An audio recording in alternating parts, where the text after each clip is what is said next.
സംസ്ഥാന വനിതാ വികസന കോർപ്പറേഷൻ സ്ത്രീകൾക്കായിട്ടുള്ള വിവിധ വായ്പാ പദ്ധതിയിലേക്ക് അപേക്ഷ ക്ഷണിച്ചിരിക്കുകയാണ്.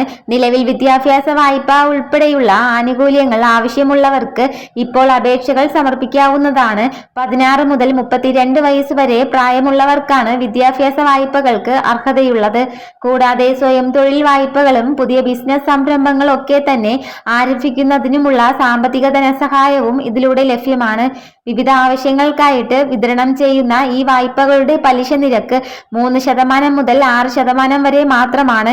3 വർഷം മുതൽ 5 വർഷം വരെ തിരിച്ചടവ് കാലാവധിയുള്ള ഈ ലോണുകൾ വസ്തുജാമ്യത്തിന്റെയോ ഉദ്യോഗസ്ഥ ജാമ്യത്തിന്റെയോ അടിസ്ഥാനത്തിലായിരിക്കും അനുവദിക്കുക. മറ്റൊരു പ്രധാനപ്പെട്ട അറിയിപ്പ്, കുട്ടികളുടെ ജനന സർട്ടിഫിക്കറ്റ് ലഭിച്ചാൽ ഉടൻ തന്നെ അവർക്ക് ആധാർ കാർഡ് എടുക്കണമെന്ന് സംസ്ഥാന IT മിഷൻ നവജാത ശിശുക്കൾക്ക് ഉൾപ്പെടെ ആധാറിനെ എൻറോൾ ചെയ്യും.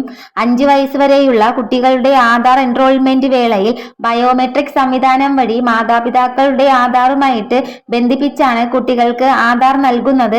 കുട്ടിയുടെ ജനന സർട്ടിഫിക്കറ്റ് മാത്രം ഹാജരാക്കിയാൽ മതിയാവും.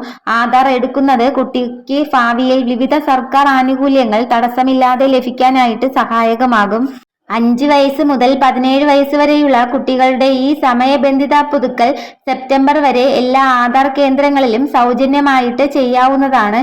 സ്കോളർഷിപ്പുകൾ, റേഷൻ കാർഡിൽ പേര് ചേർക്കൽ, അതുപോലെ തന്നെ അഡ്മിഷനുകൾ, ഡിജി ലോക്കർ, പാൻ കാർഡ് എന്നിവയ്ക്ക് ആധാർ അത്യാവശ്യമാണ്.